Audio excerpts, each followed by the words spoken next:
They say history is written by those who dare to think differently. And few stories proves that more than this one.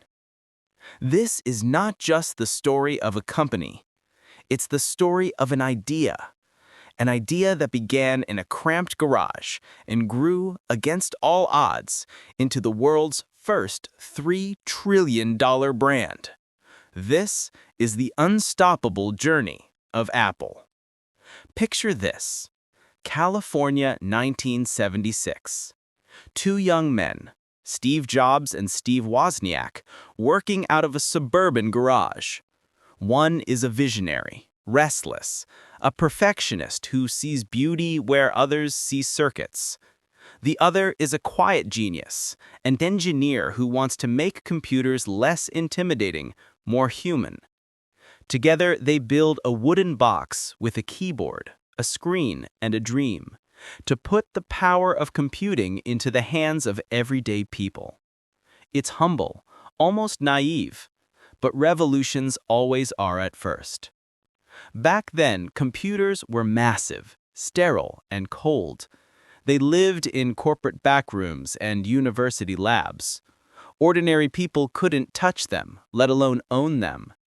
Jobs and Wozniak were about to change that. Their Apple I wasn't just a computer. It was an invitation. And their Apple II, released just a year later, would become a phenomenon. Sleek, colorful, friendly. It sold in the millions, and it made Apple a household name. But success is never a straight line. By the early 1980s, Apple was no longer just a scrappy startup. It was a rising star in Silicon Valley. They launched the Lisa computer, then the Macintosh, introducing the world to the graphical user interface and the mouse. It was bold. It was different. It was Apple. Yet, for all its innovation, the company stumbled. Internal tensions grew. Competition intensified. And in 1985, Steve Jobs, the man who co-founded the company, was forced out.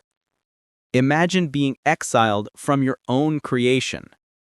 Apple, without Jobs, drifted like a ship without its captain.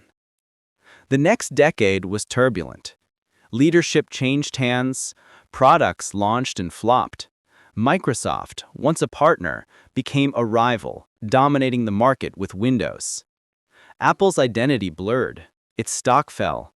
Analysts predicted its demise. In 1997, Apple was 90 days from bankruptcy. 90 days. The company that had once promised to change the world was now fighting just to survive. But then the twist. The kind of twist that only happens in stories worth telling. Apple bought Next, the company Jobs had built after leaving Apple. And with that acquisition came something far more valuable than software: Steve Jobs himself. The prodigal founder returned, and with him a sense of urgency, focus, and vision. The cure for Apple is not cost-cutting, Jobs said. It's innovation. And they innovated. In 1998, Apple launched the iMac, an all-in-one computer that was as much a piece of art as a machine. Transparent, colorful, inviting. It saved Apple's finances and rekindled its soul. Jobs simplified the product line, killed projects that distracted from the mission, and began shaping Apple into something more than a computer company. Then came 2001, the iPod. 1,000 songs in your pocket.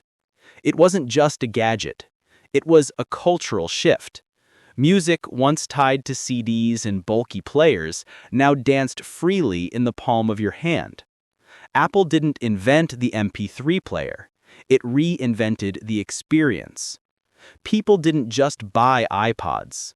They bought into a lifestyle, a sense of cool, of simplicity, of possibility. But Apple wasn't done. In 2007, Steve Jobs walked onto a stage in San Francisco and said, "Today, Apple is going to reinvent the phone." He unveiled the iPhone, a device that combined a phone, an iPod, and an internet communicator into one sleek glass rectangle. The crowd gasped. The world changed. The iPhone didn't just disrupt the phone industry.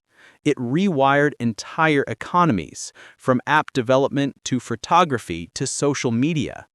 It became a digital hub for our lives. And with each generation, Apple refined it, making it faster, smarter, more indispensable. Behind the scenes, Apple built an ecosystem, a seamless web of hardware, software, and services. Macs, iPads, Apple Watches, AirPods, iCloud. Each product feeding the other, locking customers in with a sense of ease and elegance no rival could match. Apple wasn't just selling devices anymore. It was selling an experience.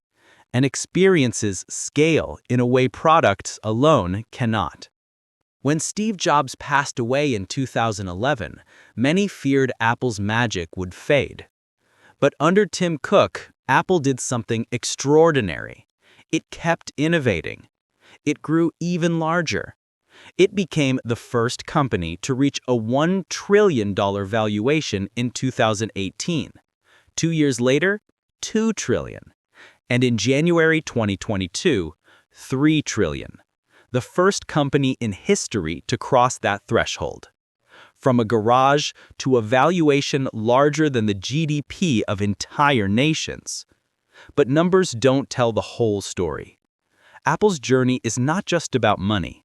It's about resilience, about design, about understanding what people want before they know they want it, about creating not just products, but symbols, objects that make people feel something, desire, status, belonging.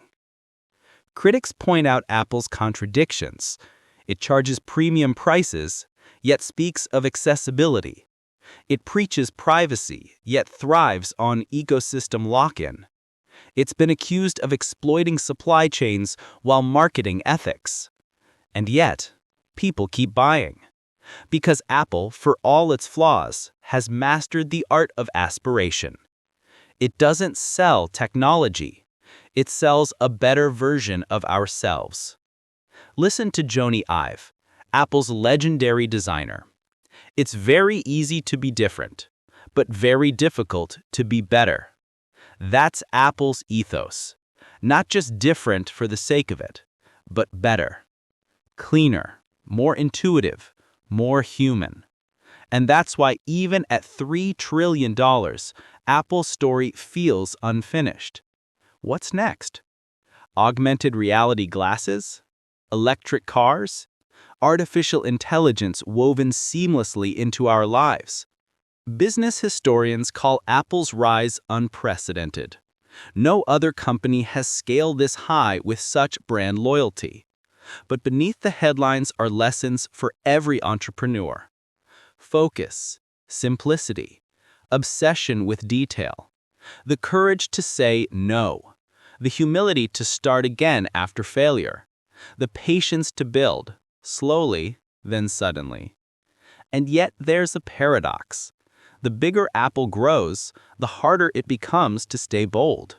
Bureaucracy creeps in, risk-taking dulls, innovators leave, markets saturate. Can Apple keep thinking differently when it's no longer the underdog, but the giant everyone else fears? That's the question hovering over Cupertino. Tonight, as we look at Apple at $3 trillion, we're not just looking at a company.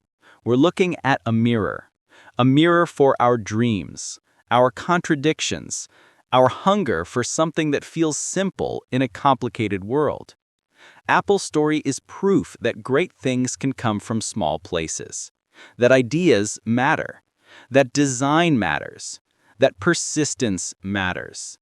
But it's also a warning. Empires rise, empires fall. What keeps them alive is not their size, but their soul. As long as Apple remembers the garage, the restless spirit of two young Steves trying to make technology more human, it may endure. The day it forgets, that's when the clock starts ticking. So the next time you hold an iPhone or slip on an Apple Watch, think of that journey. Think of how a wooden box in a garage became a $3 trillion force shaping our culture, our economy, our daily lives. And ask yourself what idea, sitting quietly in your own garage, might change the world next. Because Apple's story isn't just Apple's, it's ours. A reminder that from small beginnings, with vision and grit, the impossible can become inevitable. If you found this video educative and want some more, like, share, and subscribe to this channel.